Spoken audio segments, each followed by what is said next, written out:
on, guys? Welcome back to the video. So we took the car out to IFO, and the car didn't do, I mean, it did okay, but it didn't do very well. We ended up lifting the head and again, and after that I double entered the car in 2 classes, so I'm pretty sure hot lapping the car like that is partial reason to why it lifted the head. If I'm being honest, when I took the car out to Fayetteville to test the billet input shaft for real tune performance, I noticed after the second pass that there was a little bit of coolant in the overflow when I went to put fuel in the fuel cell. So I think more than likely at the end of last race season in November, the car more than likely started lifting the head back then. So I didn't really catch it until it actually started putting fluid on the track. So this race right here is I believe it was one of the 11.5 index races, and I think it was qualifying, or actually no, it was eliminations. It was against a EF hatch. I think it was a B series in there, all motor car. I left the car turned up.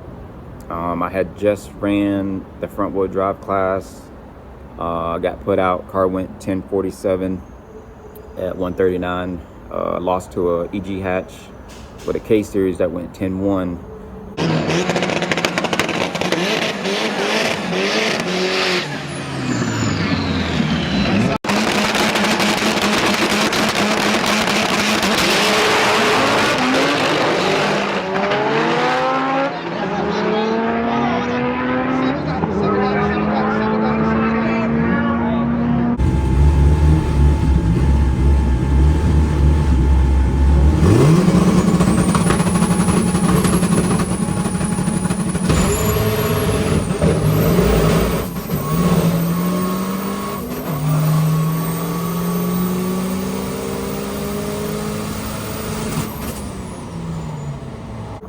So roll back around the lanes.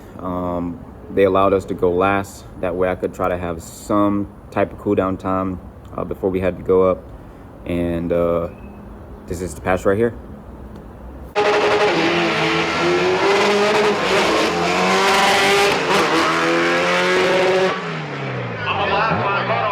All right, so that pass right there, as you can see, we pretty much left at the same time. It's not a long video clip, but we left at the same time. Like I said, I had the car turned up. The car was on about 30 pounds. My plan was to go 1, 2, 3 and look up in the rear view to see where he was at. So as you can tell by that video, second gear was enough to pull out ahead by a long shot. I looked up in the rearview mirror when I went to third, and he was way back there. So I ended up slowing down across the line at like 15 seconds doing 50 mile an hour or something like that. There was no point, to run the car out. So even the commentator or the guy on the mic was saying, he's gonna laugh if I pretty much kicked myself out by staying in it because I was so far out ahead. Clearly, you got to check your surroundings. So when you're index racing like that, so got the W in that class, and that's when we realized that we was leaking stuff on the track. I had to go to the pits, clean everything up. And that's when we realized that we were leaking, or we had lifted the head. So moving on to the next pass after that, I didn't get a video of that one. But it was against the Supra, and I kind of screwed myself. Actually, the car screwed myself.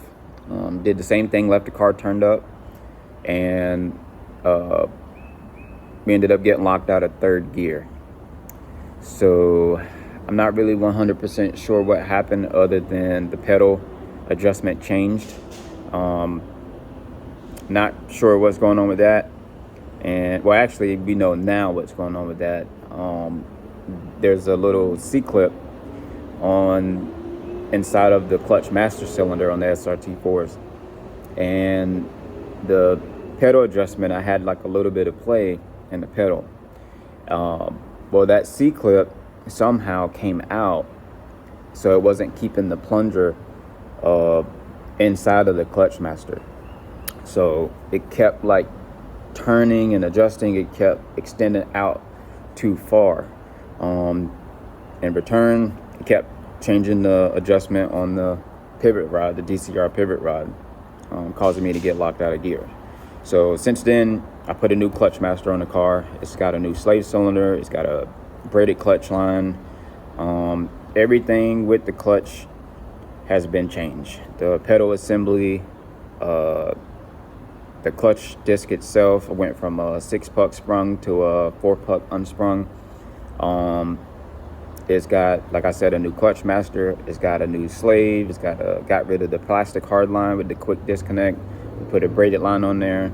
The only thing that has not been changed on the car is the shifter cables, and that is next. If it keeps doing what it's doing with locking me out of gear, that's the next thing.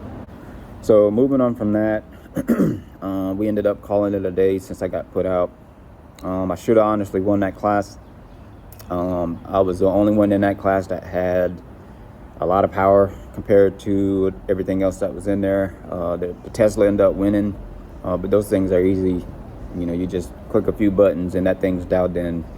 But my plan was to tree them, get out on them, and get out far enough to where I can kind of get on the brakes hard, but still cross the line first. If it came down to me and him running.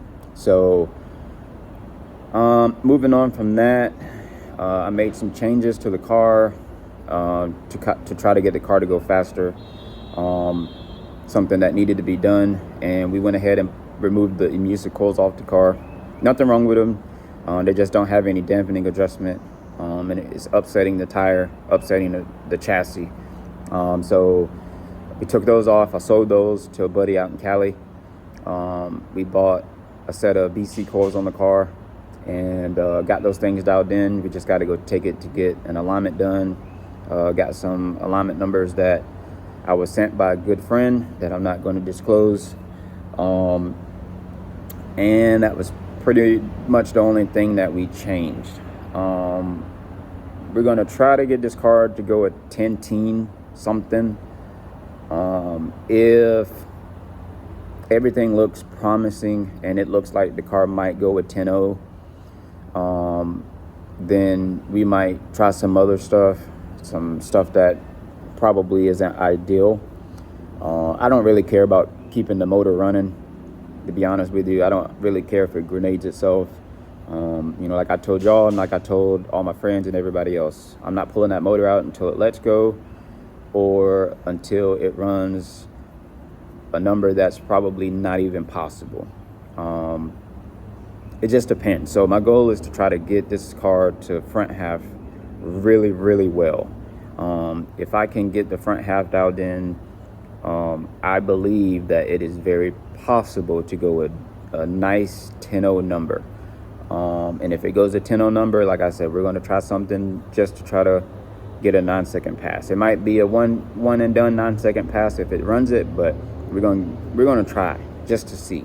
Nobody has ever tried to really push the stock motor in a Neon, and that's what we're trying to do. That's what we're trying to figure out, the actual limits.